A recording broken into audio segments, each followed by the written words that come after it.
Are you thinking about moving to Montana? Well, in this video, we're going to highlight two communities in western Montana, Victor and Corvallis in the Bitterroot Valley. If you'll stay with us till the end of the video, we're going to show you some really interesting things about this part of the valley.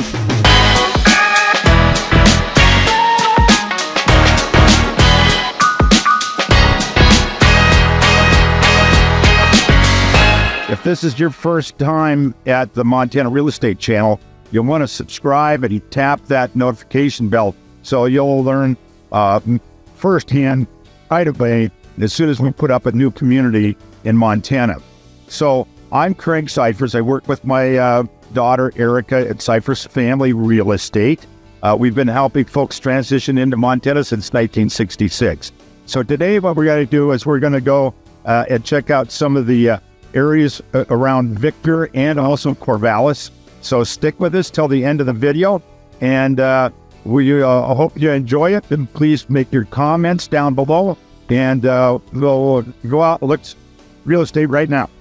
Here we are in Victor. It's a balmy 55 degrees here in the Banana Belt of Montana, and Victor is an unincorporated town, but it's anchored by Farmer State Bank, which you can see across the street there.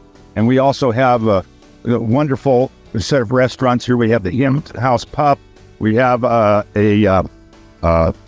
Cuban restaurant here, right here to my right, and a couple of other establishments. But Victor is a very quiet little town. It's a population of about 800 people here. And so we're just going to go take a look at some of the neighborhoods. We'll go up on the west side, which is a very popular area. And Victor actually has some of the highest value real estate in the valley, particularly on the west side. So here we go. Victor's a small little town, but it's got some cute shops. We've got Farmer State Bank, as I mentioned, really anchors the town. Has been a very big part of it. You've got the Flying Pig bar and restaurant over there where you can have a cold beer and a burger. And this is the post office, and then right next to it is what we affectionately call the Dapmont building. That's also owned by Farmer State Bank, and a gunsmith, and then the Victor Museum, all on Main Street.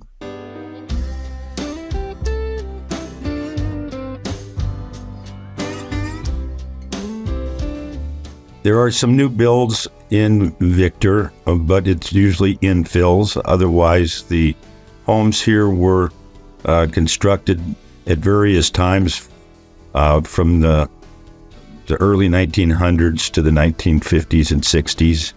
And you'll see also some multifamily.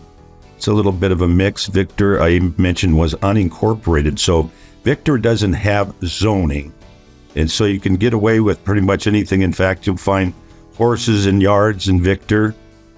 You'll have manufactured homes along with stick frame houses. And it's a little more wide open. There have been some areas that have kind of added on to Victor, but Victor's population has been relatively stable. There have not been any real major developments. It is on its own sewer district, but these homes have their own wells. And Victor is where the glacial fill came down from the valley, came down from the mountains, and filled it in. There's upwards of 4,000 feet of glacial fill here. So wells are not a problem. In fact, most of these wells, a lot of them are hand dug, and they are really pretty shallow, unless they were built, later in the 20th century, and some of it in the 21st century. Here's a set of homes right here, very interesting. There's a class at Victor High School that they were able to purchase ground, and that class built these houses that you see here.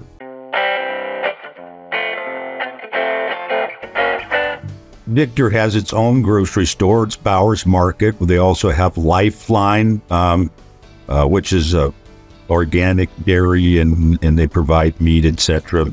Over here on the right, this is Cowboy Troy. It's a popular watering hole. and then you have some mix of residential along with commercial. And this sits on a road that parallels Highway 93.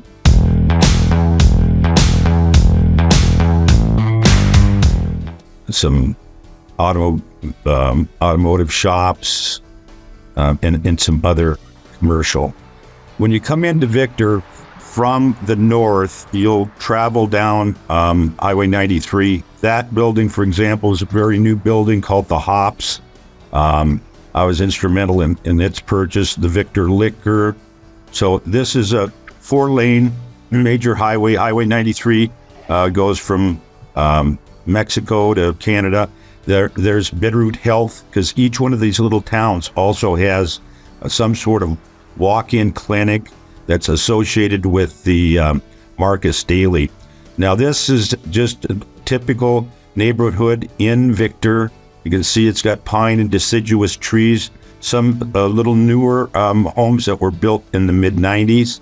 And then as we get up here, you'll see, again, you've got a mix of manufactured homes along with stick frame homes. And Victor is a relatively inexpensive place to buy a home. You can buy probably in the mid 250s, 1,200 square foot, 1 bed or 3 bed, 1 bath. And as you can see, some of these homes would be probably circa 1970s or so. Then in the 1990s, one of the few, here's our high school here off to, in front of us. It's a small school. You can check in the description below for Victor schools if you have curiosity about that. We have a link that will tell you about school information.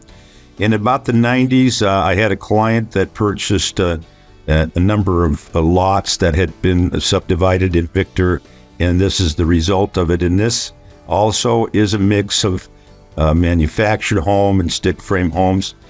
Victor does not have an awful lot of inventory at the moment, but as I mentioned, some of these places you could pick up for the mid 250s in town, 250 to 300.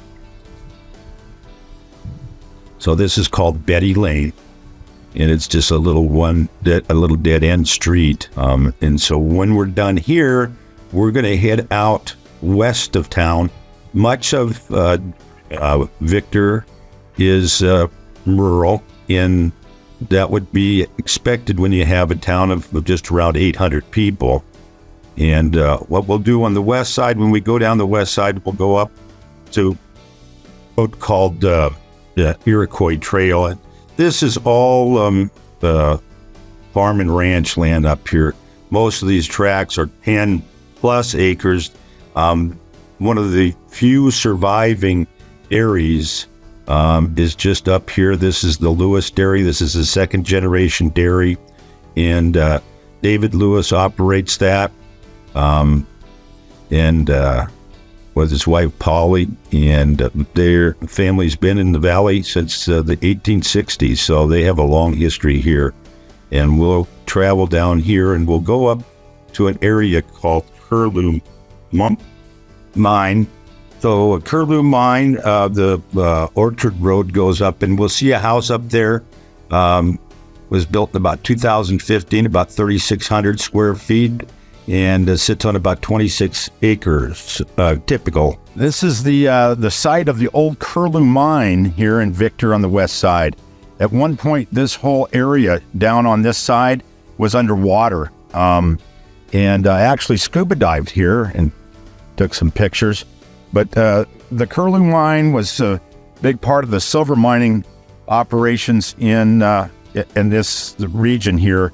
And in about 1890, they did the Sherman Silver Purchase Act, which pushed the price of silver down to the point where the folks here couldn't really mine it effectively.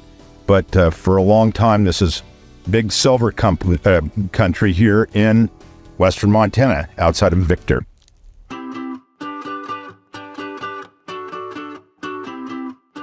see this mountain house up here. It's 1,400 square feet with 2 beds and 2.5 baths. Oftentimes you'll see these overlooking the valley.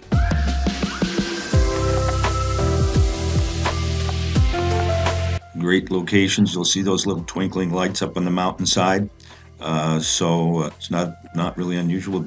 Fantastic views up on the west side for both directions.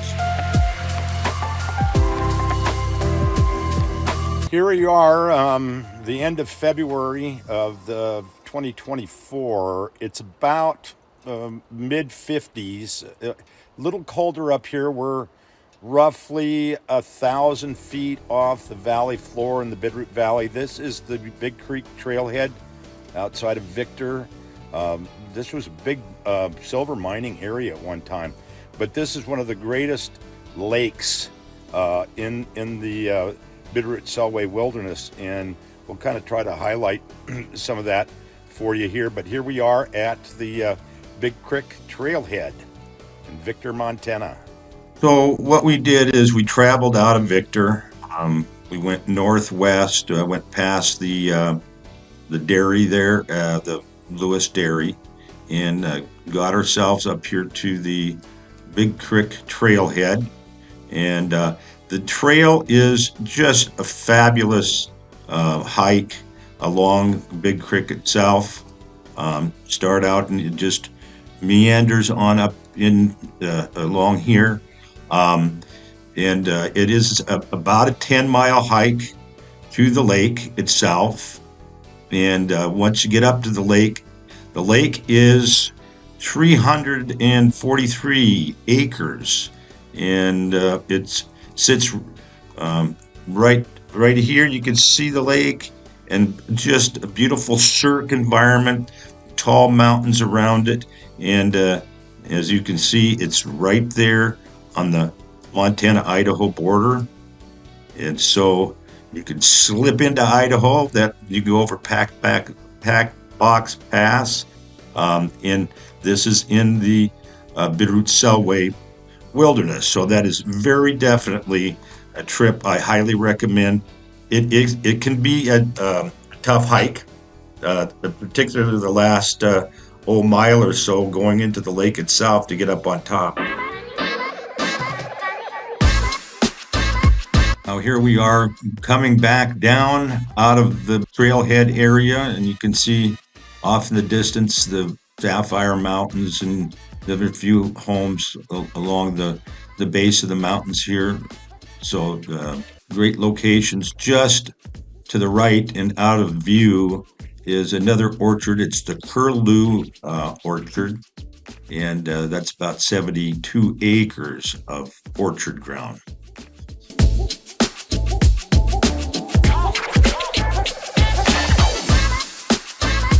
So great views of the valley floor, and they're down far enough that you can also see to the west as well. And this is kind of an alpine environment.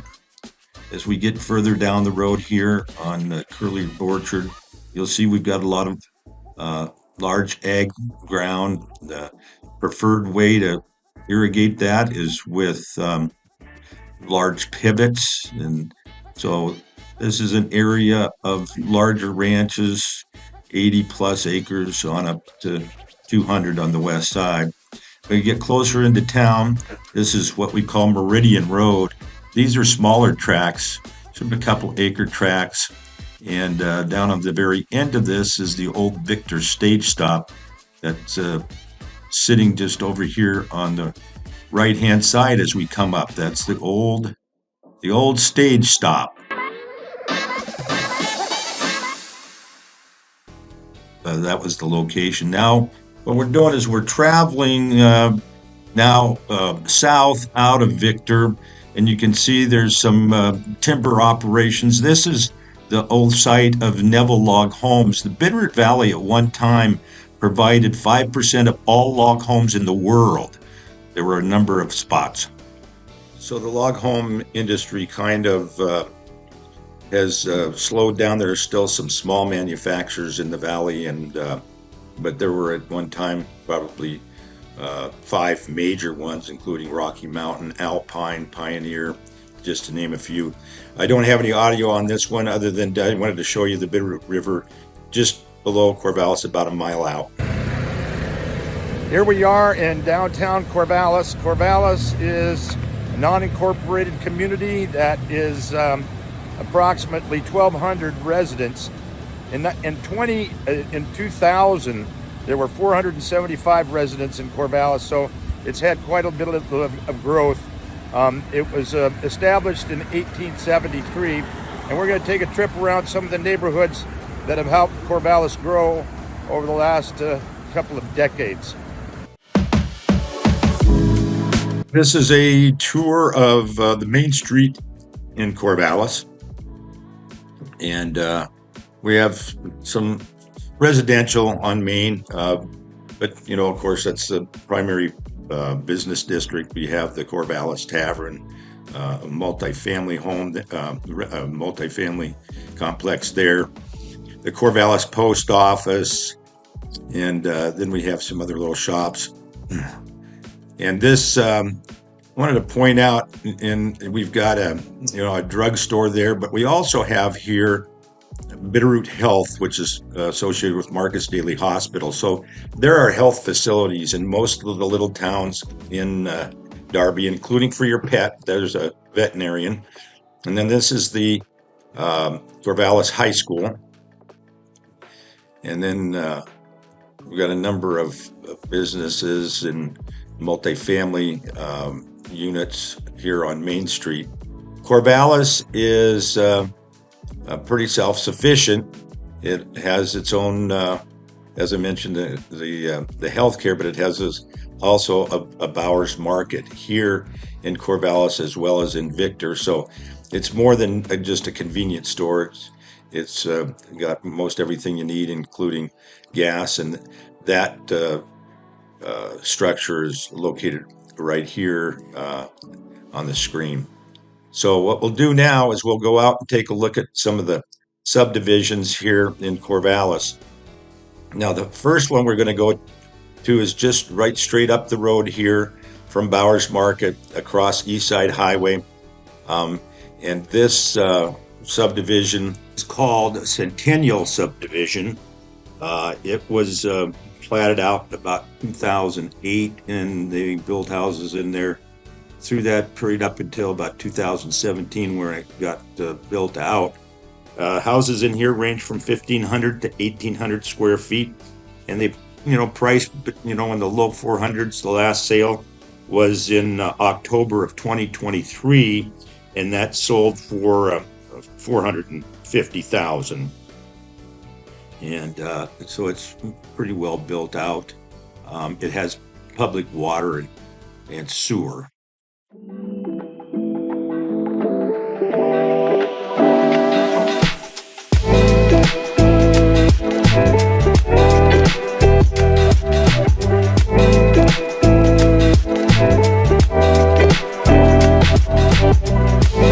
Currently, no active listings in this particular subdivision at the current time as we produce this in March of 2024. So the inventory is pretty tight. When things come up, they sell pretty quickly.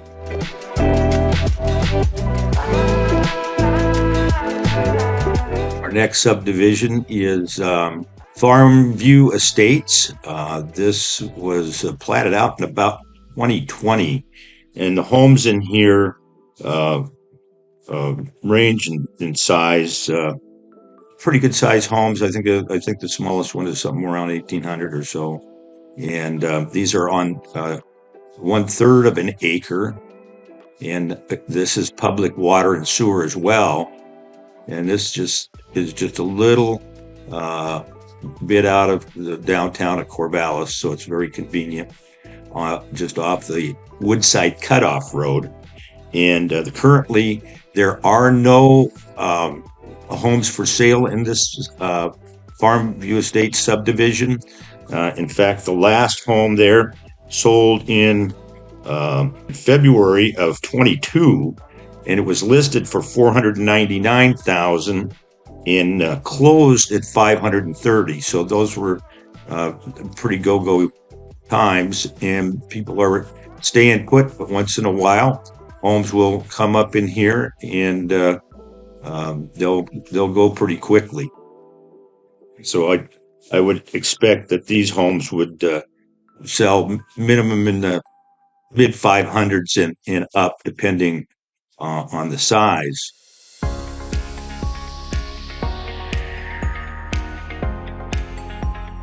Now we're going to head east out of Corvallis and show you a little more rural property. And our first little stop here is at a wedding venue.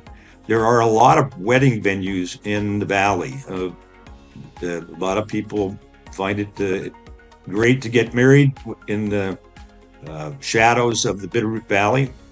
And now this is the Warbler Area. This is on the east side of Corvallis. There is one home that was listed here in the high 600s for 1,700 square feet on 5 acres, and I just put that under contract here this past week. And so you've got 5-acre tracts, and then you've got some smaller tracts as we get a little bit further south. Now, this particular subdivision is called Whispering Pines, the Whispering Willow Estates, and these are around 2-acre parcels. The homes range in size from 2,000 to 3,700 square feet, and the last one that sold was a 2,100 plus square foot home, and that sold in January of 2022. So, and it was listed at $699,000, and as was kind of the common thing in the day, it went over ask by a little bit. It actually closed at $710,000.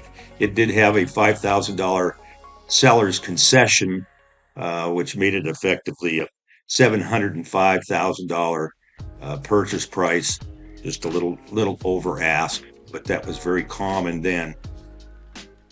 And I know our next area that we're going to go to is a number of homes that sit on, typically 5-acre tracts, but there are a couple of subdivisions here on the east side of Corvallis that will be 2-acre. They're a little further to the east, and then maybe some 1-acre tracts. But this is a really beautiful area with great views of the Bitterroot Valley. And one of my clients, Jerry Cox and Kathleen Castle, have this horse set up, and you can see a video about Mountain House Stables on our Montana Real Estate channel. It's part of the American Dream television program. So if you get a chance, check that out, because it's interesting talking with Jerry about his role in training horses. Next subdivision that we're going to visit is Willow Creek Meadows. And Willow Creek Meadows sits up on the east side of Corvallis. And these properties are parcels, depending. And the homes range in size from 3,000 square feet on up to 5,000 square feet. And currently, a nearly 4,000 square foot home is for sale on 18 acres. Again, very commanding views of the Bitterroot Valley. That home that's on 18 acres is listed at just under $2 million. And the last sale was a 4-bedroom, 3-bath home on 7 acres that sold in April of 2023. Currently, there are no homes for sale here either. So you can tell that pretty much all these subdivisions that we're going into, the inventory is extremely tight, and the prices have stayed up there. Of course, the top of our market was probably July of 2021, or excuse me, 2022, and but we've not really seen any kind of a decrease in prices. In fact, last year, 2023, we saw, even with higher interest rates, residential properties in the Bitterroot Valley actually went up on average about 1% from the prior year. Of course, 20, 21, and 22 saw some pretty significant price increases, and people had sitting on quite a little bit of equity now. Final subdivision is Corvallis Hills Estates, and it is up on the high east side in Corvallis, just below the Sapphire Mountains. And these lots range in size from 5 on up to 20 acres, and phenomenal views. Just below this is an orchard. And orchards are very important for the Bitterroot Valley due to the fact that there was the apple boom. And this particular one, which is Swanton's is 436 acres. It recently sold, and it closed in August of 22. Approximately 20 of it is in the tree, in orchard trees. The orchard was started in 1910, and there are narrow orchard tracts that were developed back at around the turn of the century, somewhere around 1908 or so. And the big part of that was because there was irrigation that was brought from Lake Como, a 72-mile canal system called the Big Ditch. And here you see the Big Ditch overlooking the valley. So below the Big Ditch, this irrigation canal provides irrigation for approximately 17,000 acres of agricultural ground, and that's why they were able to have the apple boom. And that really was all because of that irrigation canal that was built between 1908 and 1910. And here we have another orchard in Corvallis. This is a little hobby orchard. It's called Frost Top, and you'll see these little orchards scattered all over the valley.